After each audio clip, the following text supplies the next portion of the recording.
Big pass Tamil season 9 இன்றைக்கி 3வது promo. ஜெயிலில் அடைச்சிட்டாங்க.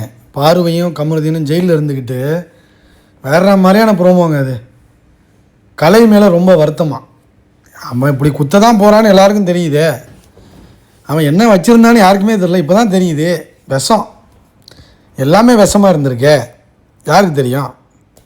குத்திட்டான். வருத்தமா? என்ன வருத்தம்? கமருதீன் சொல்கிறான். என்ன வருத்தம்? எதிரிக்கு மன்னிப்பு உண்டு, துரோகிக்கு மன்னிப்பே கிடையாது அப்படிங்கிற இவன் டைலாக் சொல்கிறான். யார்? கமருதீன் இந்த டைலாக் சொல்கிறான். ஐயா எப்படி கலையில் அங்கே ஜாலியாக தான் இருக்கான். அப்புறம் திவாகரெலாம் அந்த வாட்டர்மெலன் சார்லாம் தர்பூசி போடணும் அப்படிங்கிறவன் அதுக்கு ஒன்றும் சொல்லலை. பாரோ அது நம்ம எபிசோடு பார்த்தா தான் தெரியும். என்ன துஷார் காலை போய் நக்கிக்கிட்டு இருக்காரு அப்படிங்கிறான். அவரும் கடை நக்கினார். கொஞ்சம் அவரை கவனிச்சாங்க. ஆள் கொஞ்சம் அப்படி அந்த பக்கம் விடுற மாதிரி இருந்தார். ஆனால் நீ கூட இருந்தே குத்துறதுக்கு ரெடியாக இருந்தீங்கள. ஏற்கனவே ஒரு தடவை குத்திருக்க நீ. கமருதீன் உன்னோட வன்மம் என்னன்னு தெரியும்டா. பாரு கூட இருக்குது. என்றைக்கு வேணாலும் குத்தலாம். கரெக்டாக ஒரு கேம் ஆடி எஸ்கேப் ஆகிட்டார். நீ மட்டுமே ஆடிட்டு இருக்காது பாரு. நான் ஆடுறது இல்லையா? நீ மட்டுமே கேம் ஆடிக்கிட்டு இருப்பா, நாங்களாம் என்ன விரல் சுப்பிட்டு போகிறதா அப்படிங்கிற மாதிரி அன்றைக்கே கேட்டார். துரோகமா? துரோகம்ங்குது.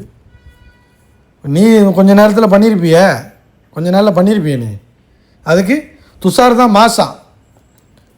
எப்படி இதெல்லாம் க்ரியேட் பண்ணி விட்டுட்டு அமைதியாக இருக்குது. அவன் தான் மாசுன்னு சொல்லுது. காமெடியாக சொல்கிறாங்க. மாசுனா நீங்கள் தப்பாக நினச்சிடாதீங்க. மாசெல்லாம் கிடையாது, மாசு அவ்வளோதான். அதுதான் சொல்லியிருக்கு. அதெல்லாம் கூட அது கடுப்பாயிருச்சு. என்னென்னா விக்ரம் ஒன்று சொன்னான் பாரு. நெகட்டிவிட்டியை விட ஒரு க்ரியேட்டிவிட்டி இருந்தால் நல்லா இருக்குமா? எப்படி நீயும் க்ரியேட்டிவிட்டி பண்ணணுன்னு தான் பார்த்துக்கிட்டு இருக்கோம். ஒன்றும் பண்ணலையேப்பா. விக்ரம் இப்போ அதான் சொல்லுது உண்மையை உடச்சிருச்சிங்க. இதாங்க அன்பு கேங்கோட ஃபஸ்ட்டு எக்ஸ்போஸ். இதான் பக்காவாக பதிவு பண்ணிருச்சு. என்ன பதிவு? இப்போ இவங்க என்ன பண்ணிக்கிட்டு இருப்பாங்க? எங்கள் வீட்டில் எல்லா நாளும் கார்த்திகை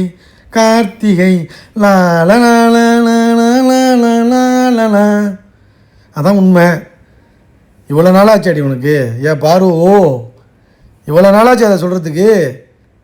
அன்பு கேங்னு ஓப்பனாக அடிங்கடா. அன்பு கேங் அப்படின்னு சொல்லு. ஓப்பனாக பேசிடணும். என்னது இது வள கொலன்னு? இப்போ எல்லோரும் என்ன பண்ணிகிட்டு இருப்பாங்க உள்ள? எங்கள் வீட்டில் எல்லா நாளும் கார்த்திகை. அதுதானே ஓப்பனாக சொல்லு. அன்பு கேங் பாசமலையை புழிஞ்சிக்கிட்டு எல்லாம் ஒன்றா உட்காந்துக்கிட்டு கூட்டாஞ்சோறு ஆக்கி சாப்பிட்டுக்கிட்டு அன்பு கேங் அன்பை பரிமாறிட்டு இருப்பாங்கன்னு ஓப்பனாக பேசுவேன். Wild card வரப்போகிறான்.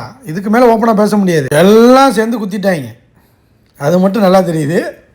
ஸோ அந்த கடுப்பில் தான் ரெண்டு பேரும் இது பண்ணுறாங்க. இவனுக்கு தேவை தான், கமருதீனுக்கு தேவை தான், பாருக்கும் தேவை தான். இருந்தாலும் எப்படி குத்திருக்கக்கூடாது. எபிசோடில் இன்னும் பயங்கரமாக பார்ப்போம். வீடியோ பிடிச்சிருந்தா லைக் பண்ணிவிட்டு பாருங்கள் ஃப்ரெண்ட்ஸ். சப்ஸ்கிரைப் பண்ணிடுங்க. பாய்.